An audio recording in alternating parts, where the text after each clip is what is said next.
Israel, land divided, fate decided. This is actually a standalone talk, right? You'll be able to hear it and it should make sense as a standalone talk. But actually, about 2 weeks ago, I did a prelude to this talk called False Peace, Prelude to Final Judgment.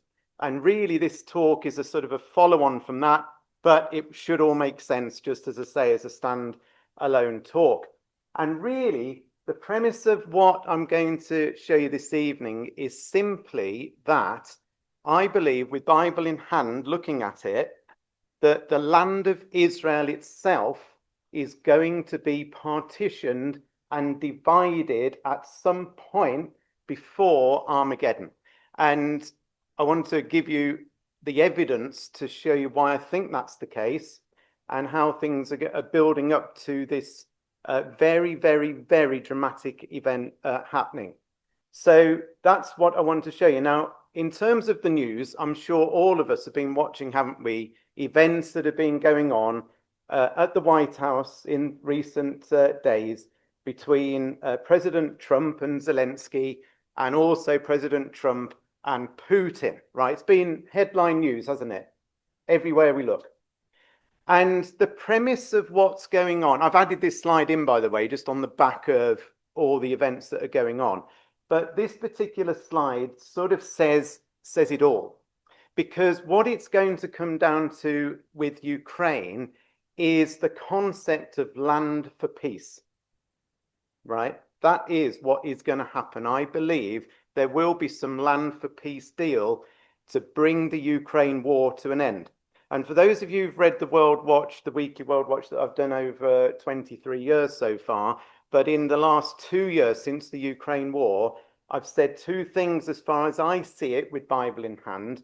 One is that I said right at the start that I think Putin will end up with the Donbass region of Ukraine. And the reason that I thought that is because if you superimpose ancient Magog over the territory of Russia, it covers the Donbass region of Ukraine exactly, the very area that Putin wants and the very area that he's trying to get. The other reason that I've said in the World Watch that I believe that the Ukraine war will come to some negotiated stalemate standoff is that the direction of Russia is not into Europe, in my view. Ezekiel 38 tells us the direction of Russia is south.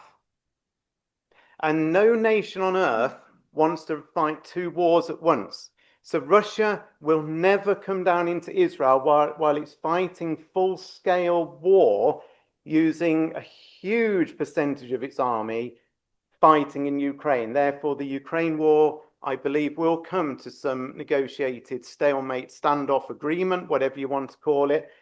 But at the core of it is what Trump has been saying: it's going to need land for peace. In other words, Ukraine are going to be forced at some point to give up some land.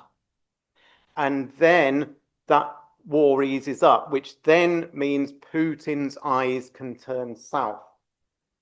But this whole land for peace thing that's going on in Ukraine, I believe, will have a direct impact on the Middle East peace that is fast approaching. And I know it feels a million miles away from having a time of peace and safety in the Middle East, but there will be.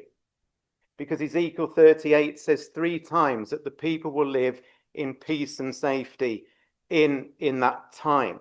So there's going to be a time of temporary false peace. And I believe that's when this land for peace in Israel is going to happen. So there's going to be a land for peace deal with Ukraine and Russia, I think. And I think there's going to be a land for peace deal as well with Israel. And that is what I want to show you. Now, just before Trump and Putin got together in recent days, do you remember what the headlines were coming through? The headlines were, only about a week ago, but it seems a lifetime ago already, the headlines were, Gaza is a major problem, children are starving, and the major countries on planet Earth suddenly said, we are going to announce a Palestinian state. We're going to say, as far as we're concerned, there is a Palestinian state. And so these are some of the things that we were watching. Let's see if this video works. Let's bring in CBS News' Olivia Gazis in Washington. Olivia, 15 countries at that United Nations conference signed a call for a two-state solution. Just how significant is that? Mugo, it's a meaningful indication of this momentum that's been garnered to support a two-state solution. French President Macron really kicked it off by first announcing France's intention to recognize a Palestinian state. Now he's been followed by the British, and it leaves the U.S. as one of the only permanent members of the UN Security Council not to do so. And we've heard from both the French and British leaders say that part of the reason for this push is that discussions about arriving at a two-state solution had really subsided, especially amid the spike in tensions in the Middle East as the U.S. was carrying out its bombing campaign of Iranian nuclear sites earlier this month. But they also acknowledged that the situation in Gaza is just too critical. These excruciating images that we just saw of emaciated children and of frantic crowds desperate for food have created lots of domestic pressure in both France and the UK to intervene to improve the humanitarian situation. And so while these unilateral statements of recognition are mostly symbolic unless and until Israel is involved and the U.S. is involved, they've at a minimum broken through this months-long logjam and facilitated now a rush of supplies into Gaza. So in the last, you can see the date there, that was on the 1st of August, just a few weeks ago. France said, we are going to declare, or we're going to recognize a Palestinian state. And as soon as you read that, what they're basically saying is that some of the land that Israel has as its land is, in their view, going to be and should be a Palestinian state and Palestinian land. Then Keir Starmer, the UK Prime Minister, says exactly the same thing. So in September, he says, we're going to declare it. Then a few days after that, Australia said, we are going to do the same thing.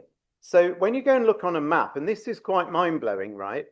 So every country there in bright yellow already recognizes a Palestinian state in the land of Israel. And the ones that are in red are the ones that have said that they're going to do it in the next few weeks, right? And as you can therefore, so there's Britain in red, there's France in red, there's Australia, there's America. Oh, sorry, there's Canada at the top. Really the only major power left in the entire world that doesn't back at the moment a Palestinian state is America, and that's it. Now, this is quite amazing. Now, what does it mean when we're talking about a Palestinian state in relation to the land of Israel? Have a look at this. In the Israeli-Palestinian conflict, what is the two-state solution? And what is the official position of the U.S. on that? Lately, that hasn't been so clear. So I'm looking at two-state and one state, and I like the one that both parties like. I'm very happy with the one that both parties like. I can live with The two-state solution is just like it sounds. Israel and Palestine existing as two separate nation-states. Put simply, this would require Israel to pull out of the West Bank, which it currently occupies.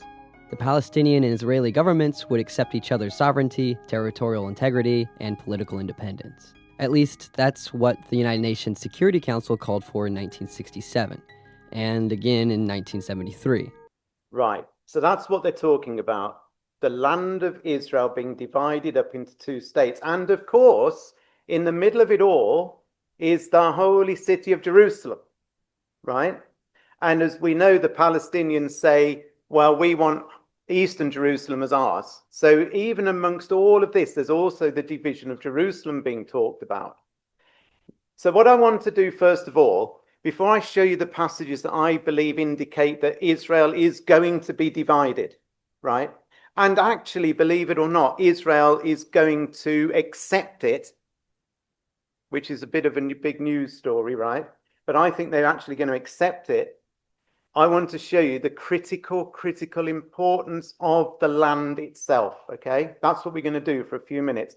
Why is it the land is just so important? And I know we know this, but I just want to remind you of the critical importance of the land. So in Genesis chapter 12, verse 7, and of course, these aren't all the references to God promising the land, But here's some of the key ones, and we're going to look at some passages in a minute. So Genesis 12, verse 7 is the very first time that God promises the land, whatever that is, to Abraham. Now we know what it is because God said it's the land of Canaan. But as we're going to see in a minute, God not only says it's the land of Canaan, he tells us in one of the passages in the Old Testament exactly where those borders are. And it's really interesting to see that. Then we get to Genesis 17, where God does something quite interesting because he promises to give them the land as a perpetual possession, right? And that's what I want to look at. In fact, he basically says it's an everlasting covenant. So God says, I'm making an everlasting covenant, and it's about the land. And that's what we're going to have a think about. Later in Genesis 26, God repeats the promise to Isaac. And we know in Genesis 28, he repeats the promise to Jacob. And then it's not actually until you get to Numbers chapter 34, which we are going to have a quick look at, where God says, here is what I'm talking about in terms of exact borders.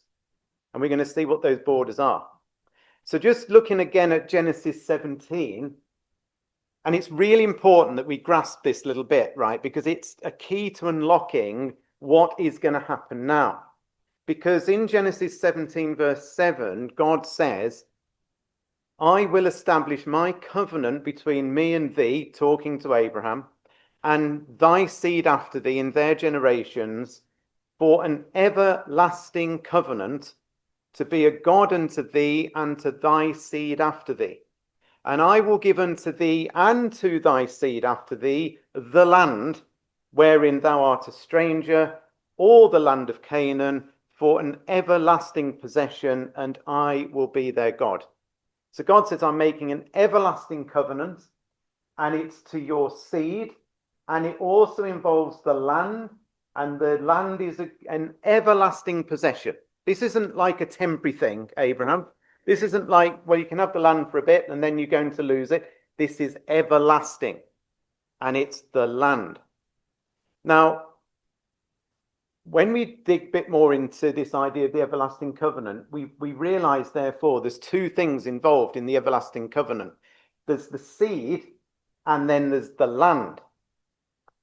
Now, what we find is, and I don't know if you've got your Bibles there, let me just quickly look this up. It's not going to come up on the screen. I know we know this well, but in Galatians chapter 3, we read about this seed, because it says in Galatians chapter 3, verse 16, something very interesting. So Galatians 3, verse 16, it says, now to Abraham and his seed were the promises made. He saith not unto seeds as of many, but as of one, and to thy seed, which is Christ. Right?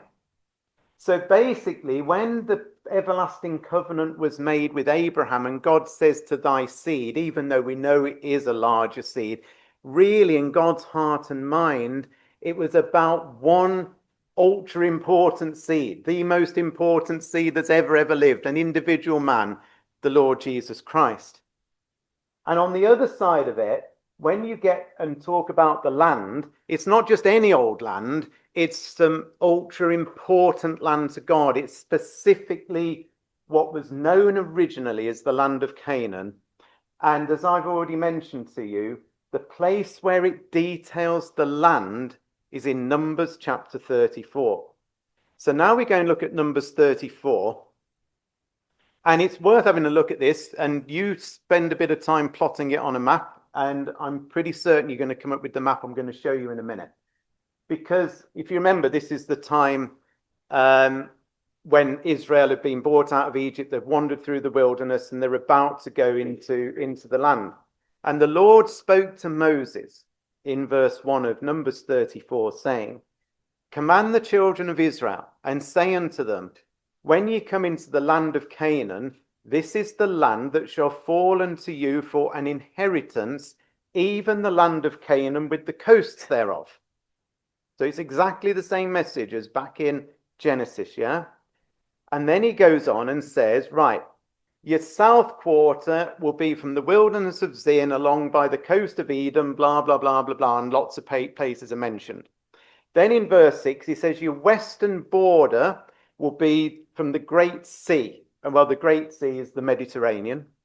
And then it says your northern border, well, that's going to be from the Great Sea up to Mount Hor and so on, and more places are listed. And then interestingly, the eastern border was going down the Jordan River and out by the Salt Sea, the Dead Sea as we would now know it. And even though in the same chapter it mentions a couple of tribes going to the east of the Jordan River, then that's nothing to do with the land as far as God's concerned. God says your eastern border is the Jordan River. So, and this is really critical to get this. So when you put on a map Numbers 34, the land that God promised on an oath to Abraham, detailed out in Numbers 34 so accurately by God himself, is there on the blue lines on the left. Obviously, somebody's decided to put the line through the sea connecting the dots, fine. But you can see where the land is. And I've done it, and I promise you that is 100% accurate, that map on the left. But on the right is the current map of modern Israel. That's exactly what it is. And if by the magic of computer I move them around, you'll notice that they are almost identical shapes. And what is quite amazing is you see this sort of green blob here, which is where the Golan Heights are and so on. And it goes all the way up to Mount Hermon. Has anybody heard Mount Hermon on the news in recent weeks? This should have rung a lot of big bells in your head, because Mount Hermon was big time on the news. Tell you when it was on the news. It was when the Syrian dictator Assad fled. And Israel went into past Golan into Syria. And it went up as far as Mount Hermon, which is the top of that green area there, and stopped. For the first time in history, for thousands of years, Israel at that point captured the northern part of the territory of the land that God had originally promised them. And they've stayed there, and they said, we are not moving. We are in here in Mount Hermon, and that's where we're going to stop. This little bit here is missing. Some of this goes into Lebanon, but as we know with the Lebanon war, Israel has pushed in and created huge buffer zones into Lebanon, because that's where Hezbollah bases are, in this little bit here. So Israel's gone into this bit and taken that recently. So the lands match up perfectly from ancient times to modern times. Isn't that amazing? So when God talks about the land, this is the land. And the multi-million-dollar question is this a land that anybody can negotiate away on a deal? What do you think God thinks that? Oh, yes, I'm quite happy for people to gamble away or do deals with my land and give it to other people. Do you think God's going to think that's with favor or with displeasure or even with fury? We're going to see what he thinks to it. Now, what struck me was this, because if you think about it, on the left there was the promise made to thy seed, which is Jesus. And back at the time when Jesus was here, Christ himself was rejected and was crucified. And Israel headed that up, didn't they? They said, crucify him, crucify him. We don't want anybody else, but Barabbas, thank you. We want you to And Pilate said, what's he done wrong? They said, crucify him. That was Israel shouting that out. And then, as we know, Jesus said, because really of what you've done, or going to do at the point he said it, you are going to see great distress in the land. I mean, incredible distress. People are going to die by the edge of the sword. Woe to those that are pregnant and so on. And AD 70 came. Now, what I'm going to suggest to you is that this time round, the problem isn't the crucifixion of Christ. That happened all those years ago. The problem this time round is the land. And I believe, and these are the verses coming up soon, I'm going to show you, that the land itself will be rejected, just as the Jews rejected Christ in AD, or when Christ was here, and rejected him and crucified him, which brought judgment of AD 70. I think it's going to happen this time, but with the land. The land itself is going to be rejected by senior politicians in Israel. And they're going to convince the people about this. It's all there in the scriptures, by the way. I'll show you the passages where it says it. And instead of leading to AD 70, that's history, it's going to lead to the final judgment of the world, which is Armageddon. The division of God's land, and even Jerusalem itself, I think, is going to bring Armageddon. That is my thesis, and I need to back it up with some passages. So here we go. The clue to unlocking some of this, is this phrase, the everlasting covenant, because we now know the phrase, the everlasting covenant's to do with Christ, the seed, and the land, yeah? When you search for the phrase everlasting covenant, it's not mentioned more than a dozen times in the whole of the Bible. And nearly every time it's referencing the land. Now, here is one of the instances where the everlasting covenant has been broken. Now, look what it says here. Now, this is Isaiah chapter 24.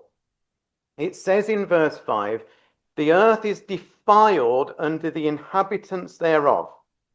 Why is the earth defiled? Because of the inhabitants. And the answer is because they have transgressed the laws, they've changed the ordinance, and they've broken the everlasting covenant.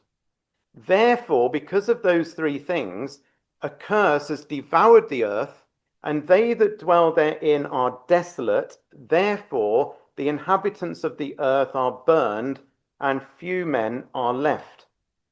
So whatever this curse is that comes on the earth, this is a cataclysmic situation, right? There's few men left after this curse, and the curse is because, part of it is because the everlasting covenant has been broken by the inhabitants of the earth. Just to put in context, I'm sure there were latter-day fulfillments of Isaiah 24, but I'm absolutely 100% convinced that this is future fulfillment of the judgment of the earth. In verse 1, look, of Isaiah 24, it says, look, the Lord is about to lay waste the earth and make it desolate. He devastates the surface of the earth and scatters the people. Priests and lay people, servants and masters, maids and mistresses, buyers and sellers, lenders and borrowers, bankers and debtors, none will be spared. This is financial ruin and collapse. It doesn't matter if you've got £1 million in your pension or zero. It matters not when this happens. This is utter devastation coming in this final judgment.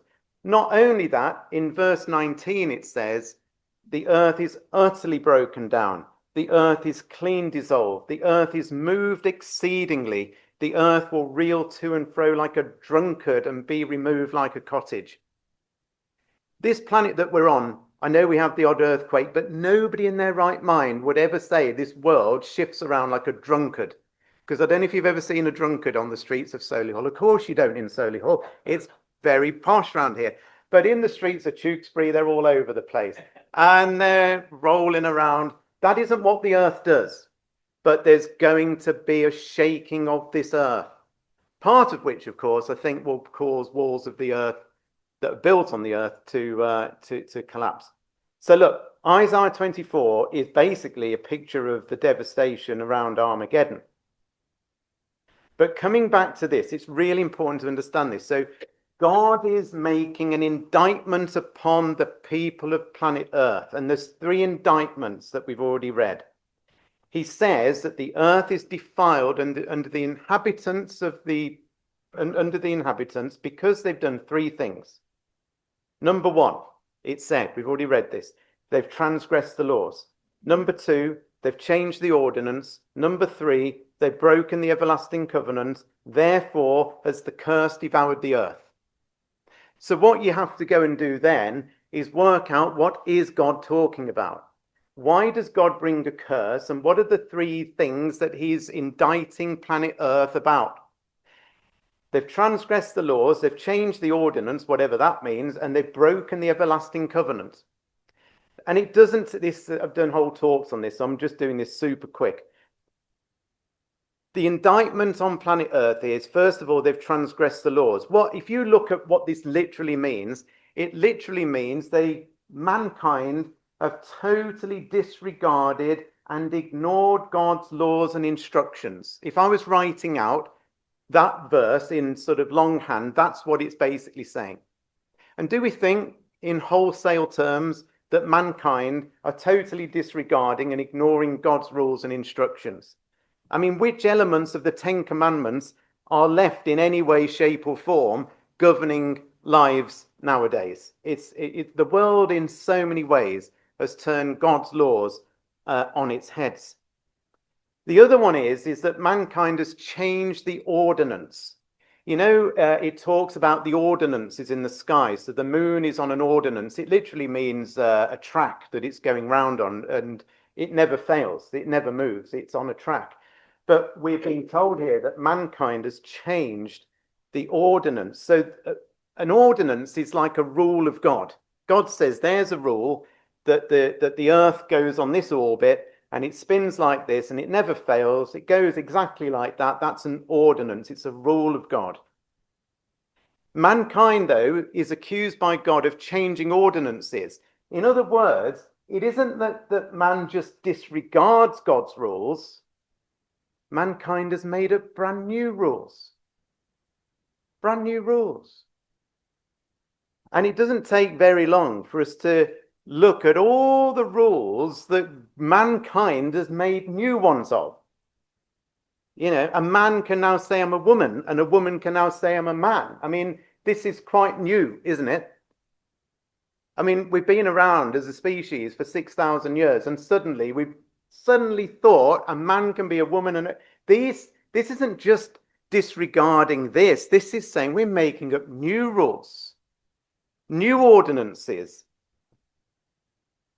And the final one, and it's almost like the final crunch, you know, I'm making the case, and this is the one. This is what's really upsetting God more than perhaps anything else, but it's part of the three, and that is that mankind has broken the everlasting covenant. And I believe in this context it's about the land, and it's essentially a turning against Israel and a physical dividing up of Israel. That is breaking God's covenant. I mean, clearly God can put it right, and he's going to put it right, but it's mankind breaking what God has said is what he wants, which is the land being his people's. And it doesn't take you long, does it, to see that we're now in a world of the world turning against Israel, turning against what, you know, the Jews in general, anti-Semitism rife. And what I'm going to show you now is that actually there are plans afoot, and they've, as we have started off by saying, Britain, Keir Starmer, Canada, Australia, France, all saying we're going to recognize a Palestinian state in September. It's a coordinated assault, really, on Israel, and it's a division of God's land. That's what they're basically saying. Now, I've put this cartoon up here because this hasn't happened yet. This isn't real right now. But I actually think there is going to be one almighty betrayal at some point of Israel, quite possibly by President Trump himself. And I'm going to explain how and why that might come about. But in Isaiah 24, we've got an indication that there is some treacherous deal that happens in amongst all of this horror that's going on. Because in verse 16 of this very same chapter, it says, the treacherous dealers have dealt treacherously, yea, the treacherous dealers have dealt very treacherously. So in amongst all this stuff that's going on, God says, go and have a look because there's a treachery afoot. There's a treacherous deal that's afoot. And I believe that God is telling us that the breaking of the everlasting covenant is linked directly to this treachery. And I think there will be some treachery that happens. Now, it's very interesting that we read this word about deals. Treacherous dealers. Treacherous dealers. And, well, I'm sure we're all aware of this man. And if you listen to what he says, all he ever talks about is what? Deals. Deals. I I could bore you for hours. I just signed the largest trade deal in history. I think maybe the largest deal in history with Japan. Well, we're going to have a meeting with Vladimir Putin, and at the end of that meeting, probably in the first 2 minutes, I'll know exactly whether or not a deal can be made. How will you know that? Because that's what I do. I make deals. Right. He makes deals. It's the art of the deal. It's deals. Now, here's the point with President Trump. There is not an ounce of ideology in a single mindset of President Trump. There's two things that drive President Trump. Number one is President Trump. Number two is trade.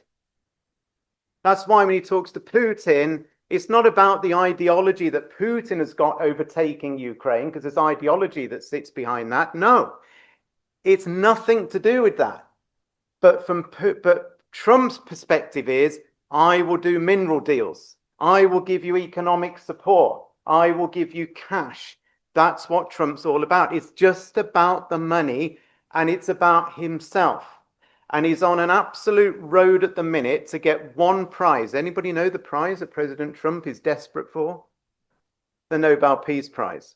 And he wants that more than anything else in the world, because guess what? It's something that money can't buy, which is infuriating him. And President Obama got a Nobel Peace Prize, and he sees himself as better than Obama, or in fact better than anyone. And therefore, he has to have this Nobel Peace Prize, which is what's driving the whole Ukraine, Russia situation, and what's driving him into the Middle East and creating permanent peace in the Middle East.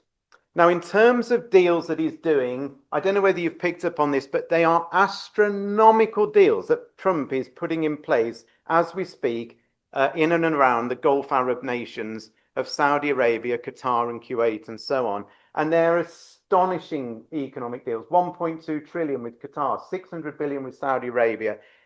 He wants these economic deals, and he's doing it to try and bring peace. He's using cash to try and maneuver people to make peace with Israel. We'll give you trillions, but I want peace. Because I want the Nobel Peace Prize, because Obama got it, and I want that. That's what's driving him. Have a little look at this.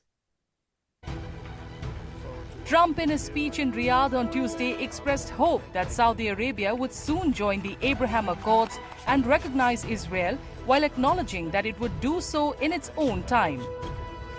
Saudi Arabia long has maintained that recognition of Israel is tied to the establishment of a Palestinian state along the lines of Israel's 1967 borders. The Abraham Accords are landmark agreements brokered by the United States in 2020 that normalize diplomatic relations between Israel and several Arab nations, including the United Arab Emirates, Bahrain, Sudan, and Morocco. Basically, there's Trump in Saudi Arabia. He's been there a few times. And basically what he says is, Saudi Arabia, I want you to be part of the Abraham Accords. I want you to make peace with Israel. And as you've just heard there, what basically Saudi Arabia has said is, well, we would and we will, as long as one thing happens. There's a Palestinian state. That's a red line, and we're not budging. There has to be a Palestinian state. So Trump is throwing all this cash and all this economic deal stuff with Saudi Arabia, trying to get them into these Abraham Accords, but has so far failed to move the biggest king piece in the area, which is Saudi Arabia. And they say, no, we're not doing it until there's a division of Israel, until there's a partition of Israel, until there's a Palestinian state. Trump has swung his attention at the minute into Ukraine and Russia, but at some point the spotlight is going to come straight back into Israel and into this area. And Trump wants a deal, and he will do whatever it takes to get that deal. I just want to show you something interesting about this whole, these Abraham Accords. So there's a number of countries that have come under the Abraham Accords. Trump invented the Abraham Accords in his first term. Do you remember that? And there they all are. So there's some Gulf Arab nations who've said we're now at peace with Israel, And they did it because Trump gave them enormous economic deals. They didn't just do it because they felt like it. They were persuaded because of cash. But it's very interesting he called them the Abraham Accords, don't you think? Of all the things he could have called it, the Abraham Accords. And which surely takes us back to where we started, which is God saying to Abraham, all the land that you see, I'm going to give to you and your offspring forever. But you know something? There's a very, very interesting time in Abraham's life where he refused to do a deal over the land. Do you remember this is in Genesis chapter 23? And Sarah had died. And it says that she was 127 years old when she did. And it was in Hebron in the land of Canaan. So where she died, it was in amongst the land that God had said, I will one day give to you, Abraham. And Abraham needed to bury Sarah. So this guy, Ephron, basically said, well, look, I'll give you some land. You know, you're a famous person, Abraham. I mean, I'm quite happy. I'll give you some land. And what did Abraham say to that? He wouldn't do it. And there's books written as to why he said he wouldn't do it, but the answer's ever so simple. God says, I will give you the land.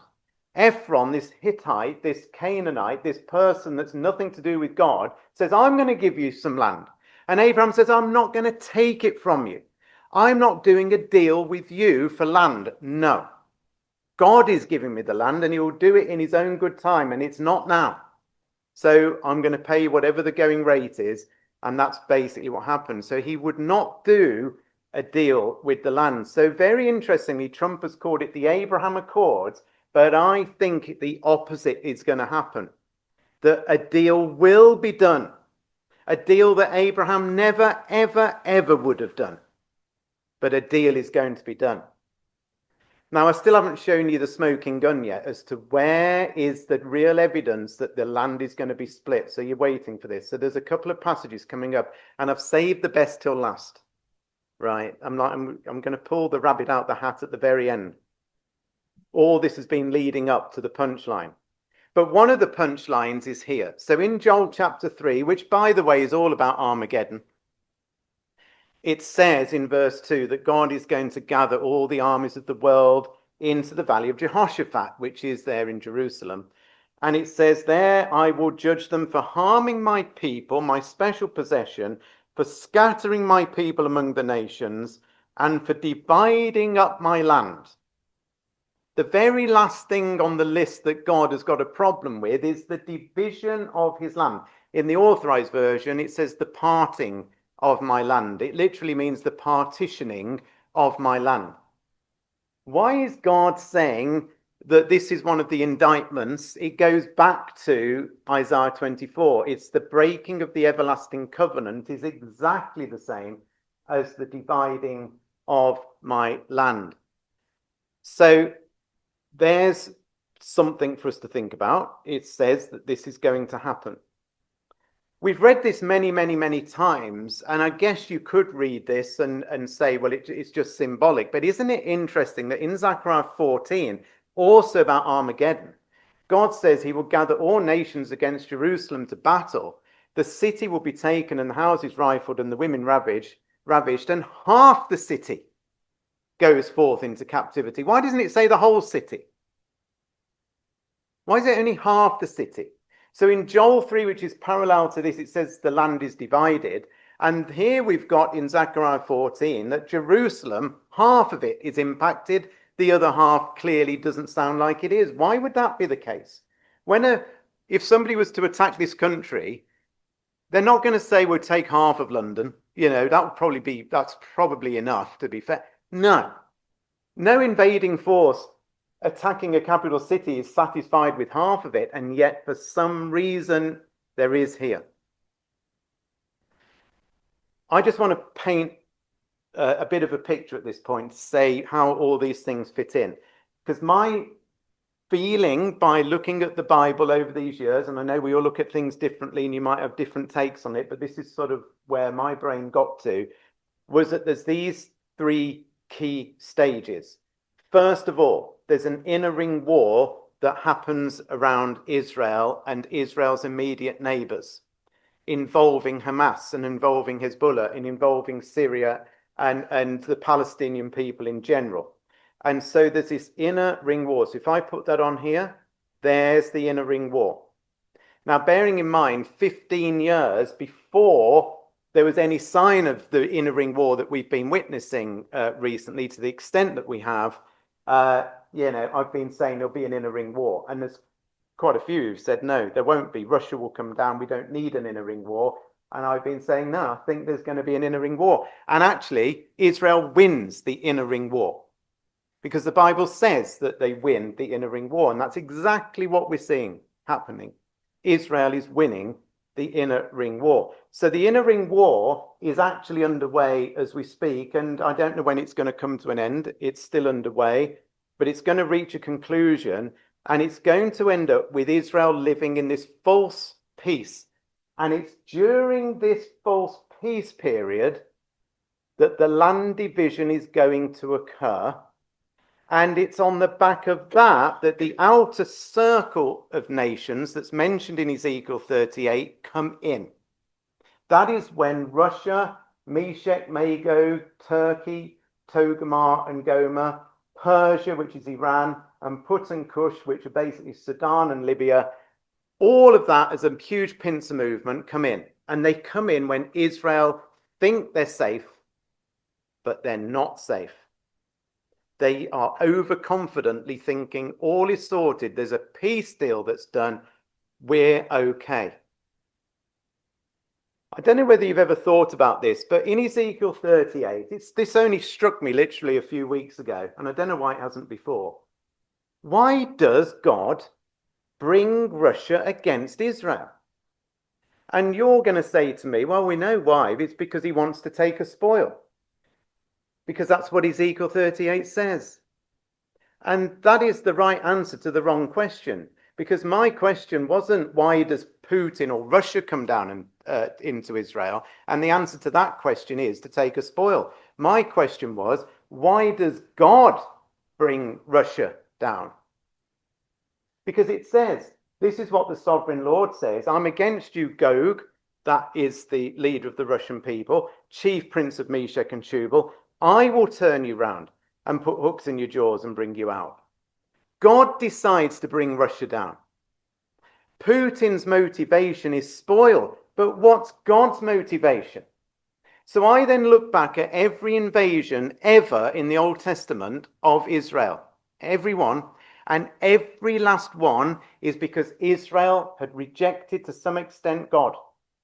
In other words, Israel was the catalyst for God bringing in Nebuchadnezzar, Alexander the Great, whoever it is that came against Israel. It was Israel failed God and God brought an enemy against them. So now I'm looking at Ezekiel 38 and I've only ever been focused on the fact that it's what Russia's motivation is to take a spoil. But what's God's motivation? And the answer was there the whole time. Because in Ezekiel 38 verse 16 it says, I'll bring you against my land so the nations may know me when I show myself holy through you before their eyes, O Gog. And Ezekiel 39 says something that I'd missed. It says in Ezekiel 39, which we don't read anywhere near as much, I don't think, it says about the very same event, that the house of Israel shall know that I am the Lord their God from that day forward. The heathen will know the house of Israel went into captivity for their iniquity. Why? Because they trespassed against me, and therefore I hid my face from them and gave them into the hand of their enemies. This is talking about the invasion of Gog. God clearly says, I'm doing this because Israel trespassed against me. That's why I brought Gog down. They trespassed against me. And the multi-million-dollar question is, what did they do to trespass to get God to bring Gog down in the first place? And the answer to that, again, is there in Ezekiel 38. Now, I'm reaching the punchline. You'll be glad to know. If this didn't knock your socks off, I don't know what will, because this blew my mind when I show you what I'm about to show you. We've all read these words, right, in Ezekiel 38 a lot, because it's the final judgment of Gog on the mountains of Israel. And it says in Ezekiel 38, verse 18, it will come to pass, says God, at the same time when Gog shall come against the land of Israel, saith the Lord, that my fury will come up in my face, for in my jealousy and in the fire of my wrath have I spoken. Surely in that day there'll be a great shaking in the land of Israel, so that the fish of the sea and the fowls of the heaven and the beasts of the field and the creeping things that creep upon the earth, and all the men that are upon the face of the earth will shake at my presence. This is all Isaiah 24. And the mountains will be thrown down, and the steep places will fall, and every wall will fall to the ground. And I will plead against him with pestilence and with blood, and I will rain upon him and upon his bands and upon the many people that are with him an overflowing rain and great hailstones, fire and brimstone. So we've read that a lot. But here's the amazing thing. I decided to look at the words that are happening in here to see if there's any unique words that crop up anywhere else in the Bible. And you see where I've got there overflowing rain and great hailstones? In the Old Testament, there's only one other passage in the whole of the Old Testament where that word for hailstones is used. Only one other place in the whole of the Old Testament. The word for hailstones is used here and one other place. See that word for overflowing rain? It's used once here and once in exactly the same passage, right? So now I've got quite an interesting link to another passage. And God works like this, by the way. This isn't like hocus pocus. You know, we talk at the seminars about golden threads and we link words together. So when it talks about Adam sweating, the only other time that sweating is meant, it's one unique word for sweat in the Old Testament. And the only other time in the New Testament that sweat's mentioned is when Jesus is sweating in the Garden of Gethsemane. And the curse was introduced here. And the curse was ended here. All with sweat, right? That's just a little example off the top of my head. But God links words. So I've linked to this other passage. Does anybody know where this passage is that we're about to go to, where these words only turn up once in the whole of the Old Testament? There's a small prize if you get it right. Do you want me to tell you? One of the Egyptian tribes. No, because it's a different word. Here it is. It's the only time that this specific Hebrew word is used, and it's in Ezekiel 13. Now have a look at this. Verse 10 says that the false prophets in Israel have seduced my people, saying peace, and there was no peace. And one built up a wall, and lo, others daubed it with untempered mortar. Say unto them which daub it with untempered mortar that it shall fall, and there be an overflowing shower, and great hailstones shall fall, and a stormy wind will rend it. Therefore, thus saith the Lord God, I will rend it with a stormy wind in my fury, and there'll be an overflowing shower in mine anger, and great hailstones in my fury to consume it. So this passage is all about false leaders, false prophets in Israel who seduce the people of Israel saying peace, but God says there isn't real peace. This is a false peace. And one builds up something called a wall. Now, this is very interesting because this is the only time in the whole of the Bible that this word for wall is used. And do you know what it actually is when you look at it? You look it up in Strong's when you get home, look up this word, and it literally means, it's the Hebrew word kaitz, and it means a partition or a temporary sort of flimsy wall. In other words, in my office at work, there is this partition. You know, you could push at it and it would fall down. It's the only time in the whole of the Old Testament this Hebrew word's used, and it's not a solid wall like that. It's a partition. In other words, the prophets in Israel have basically seduced the people with a partition. They've partitioned. And it's like a wall, but it's a partition. It's exactly the opposite of the wall. You know, in Ezekiel 38, it says there's no walls and no bars and gates. That's a different word. The wall in that instance is a solid wall. So the solid walls have come down, but there's this sort of temporary partition that's gone through the land. Now you see here where it says that God, see, it says that he's got fury. down there, look, he says it twice. I'll rend it with fury. I will send hailstones in fury. If we go back to here, look, it's exactly the same word. God's fury will come up in his face. You see here where it says overflowing rain? If I come back to here, you see that phrase, overflowing shower there, and further up it says overflowing shower. It's exactly the same Hebrew word, only here in Ezekiel 13 and only there in Ezekiel 38. The only two places. You look at it, I'm not making this up. The great hailstones, the only time that this Hebrew word for hailstones is used is here, and it's used twice here, and it's the only other time. If this isn't God shouting out to us, this passage directly links to Ezekiel 38. I don't know what is. And I believe, therefore, the seducing words of the leaders, the false prophets in Israel, that happens at some point, they're going to say, listen, we need to do this deal.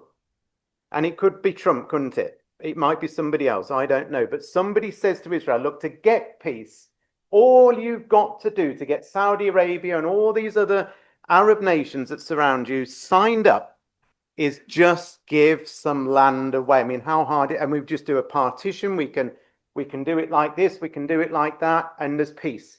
You will live in peace. And you will economically prosper. And I'll throw billions at you. And there's billions here and there's billions everywhere. And somebody in Israel says, fine. We'll shake on that. Finally, we got peace. And finally, the spoil, when they make this peace deal, creates the environment to generate even more wealth, to make it even more attractive for Putin, if it's Putin, to come down into the land. That is basically what I think is going to come down the track.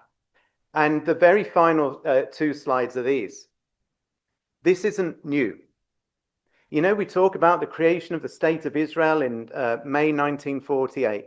What most of us probably don't look at enough is what happened in the November of the year before, in 1947. Because in November of 1947, which is never mentioned ever on any news bulletin at all, is the very fact that there was a partition approved of the land of Palestine, which basically the UK controlled at that point, and the UN General Assembly voted to establish the nation of Israel in November of 1947, and it was called the Partition Plan.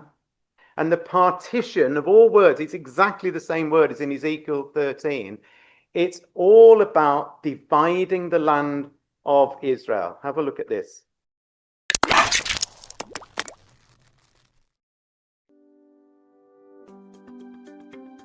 On November 29, 1947, the UN General Assembly adopted Resolution 181, also known as the Partition Plan, which recommended the establishment of two states in the land of Palestine, one Arab and one Jewish.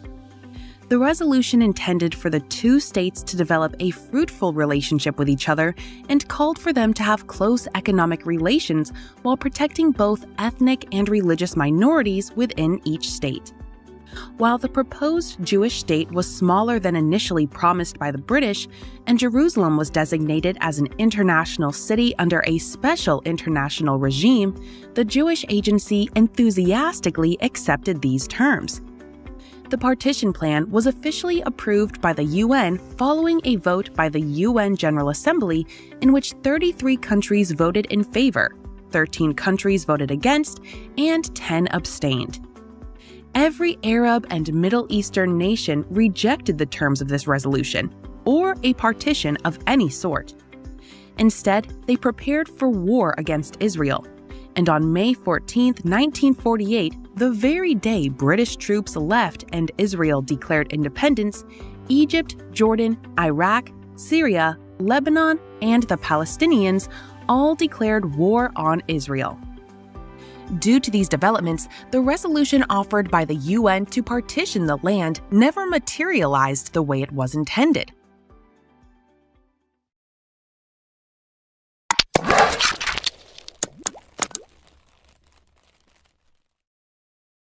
It never materialized, but isn't it incredible that Keir Starmer of the UK government Canada, Australia, all these countries that were on Israel's side in the last few weeks have all said, we're going to recognize Palestine. The only nation holding it all back right now is America and President Trump. And as much as President Trump swings from one way to the other, there's every single possibility that when the Ukraine thing's sorted, he will swing all his attention and want a deal. So last slide, here's what I think could be on the cards. Basically, we're still in the middle of the inner ring war. It's still underway right now with Israel fighting against its nearby enemies. There's a lot of talks I've done on this and others as well, I'm sure, that are up there on the internet that you can look at that talk about Psalm 83 happening before our very eyes. It's going to lead to a temporary false peace. When they shall say peace and safety, sudden destruction comes. That's when it's going to come. Jesus is going to come back, I think, during the time of false peace. There's going to, I think, be an agreement to partition the land. And it's that in itself that's the enormous trespass, exactly like they trespassed back in AD 70 or with the crucifixion of Christ that brought AD 70. Their trespass this time isn't with the crucifixion of Christ, it's with the division of the land and the partitioning of the land. And I also believe Jerusalem, the apple or the pupil, as it should say, of God's eye. And they're still going to live in the West Bank because we know that Gog comes down onto the mountains of Israel. So there's still going to be Jews living in the West Bank, but it will be a partitioned area. And it will bring the final judgment of God, which is Armageddon, which is why maybe you can see now I've started off with this title, Israel, land divided, fate decided. Thank you for listening.